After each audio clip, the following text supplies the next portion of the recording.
Радость встречи и новые знакомства. Так начинается любой форум. Но именно на этом плотной командной работе посвящена большая часть программы.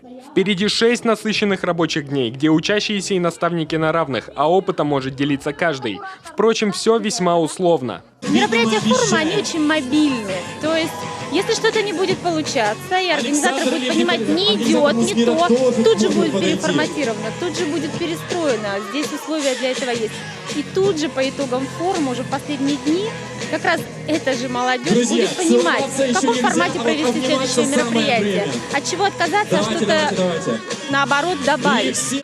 Блокнот, ручка и бейдж с именем – вот стандартный набор участников форума. От количества одинаковых футболок голова идет кругом, так и потеряться можно. Но все это не про этих ребят. У каждого из них есть цель – стать частью общего на одной из образовательных площадок. К слову, здесь их 7, от предпринимателей до молодых политиков. На одной из них старшие товарищи расскажут, как собрать единомышленников для создания студенческих клубов по интересам.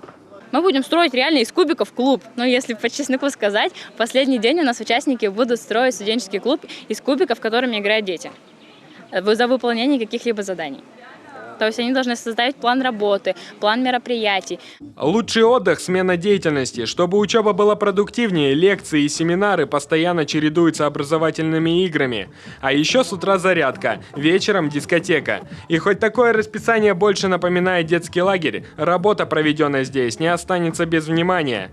Так, 3 июля участники форума встретятся с руководителями муниципалитетов и главой республики. В ходе открытого разговора активная молодежь должна будет представить свои проекты, чтобы в будущем попробовать воплотить их в жизнь. Опять-таки, новые знакомства и старшие товарищи могут в чем-то и помочь. Иван Дмитренко, Вячеслав Беспалов, телеканал Юрган, Сыктывдинский район.